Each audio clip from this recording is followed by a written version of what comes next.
Okay, guys, I'm gonna be talking about introduction to self-defense. Now, before I get into it, I'd like to note that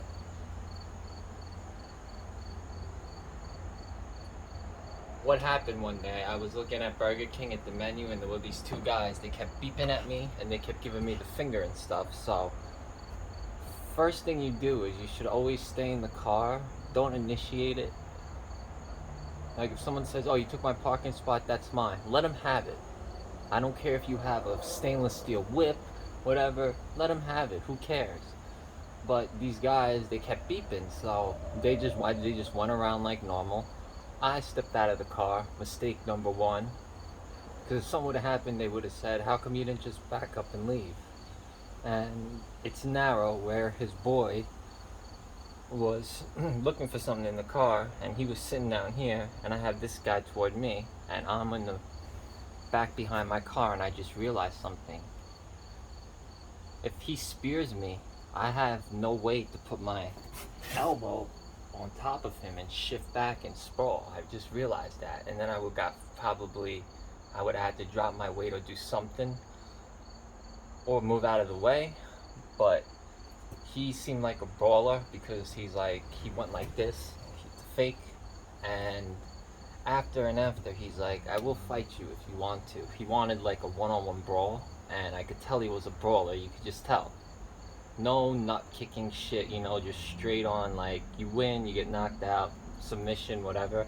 That's what he wanted to do. And we were driving. I was sitting next to him. They were next to me. This was during the COVID when there was no one on the road. First question is, "Yo, you got a cigarette?" "Yeah, yeah, whatever." And he's like, "So, do you want to fight one on one? Like, no weapons, nothing." I said, "No, I don't fight.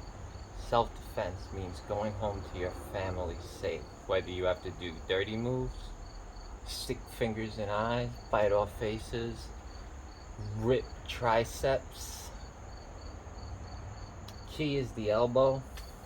The elbow will go flying if someone hits it, or hits it up, hits it this way, whereas this. But, and I wanted to go over another thing. I'll go into improvised weapons later, but that's basically what it is. And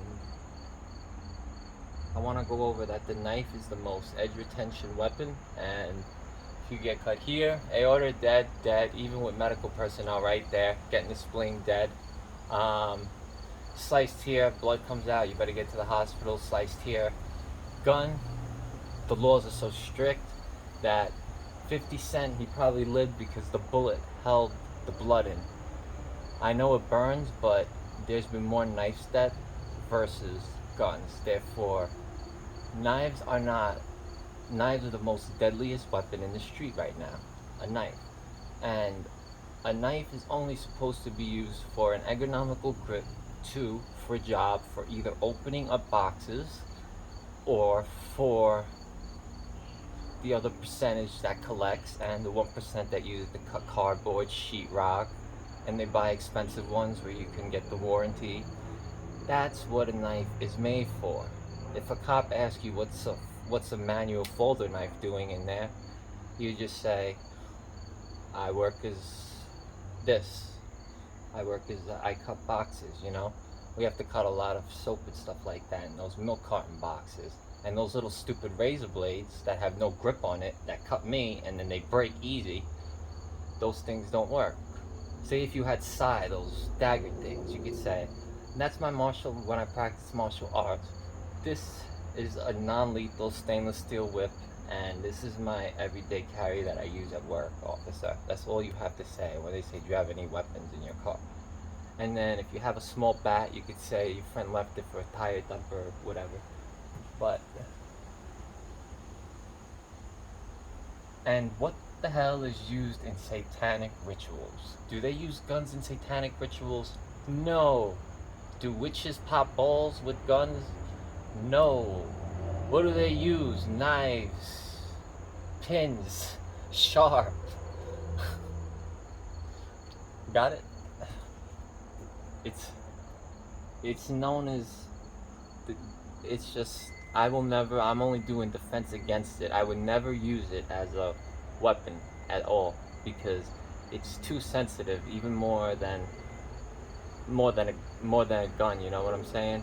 Because you slice like the leg artery or something by accident, especially with the hawkbill karambits. Oh my god, you cut someone wrong and you see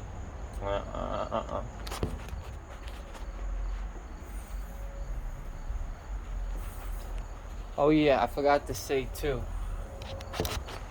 Self-defense, I like to say, you take everything from what I used to, like Brazilian Jiu-Jitsu, Muay Thai, Taekwondo. You take what you take and you take it into and combine it into your own system. And you learn how to follow your gut feeling and know the instinct, that freeze instinct, to get past it.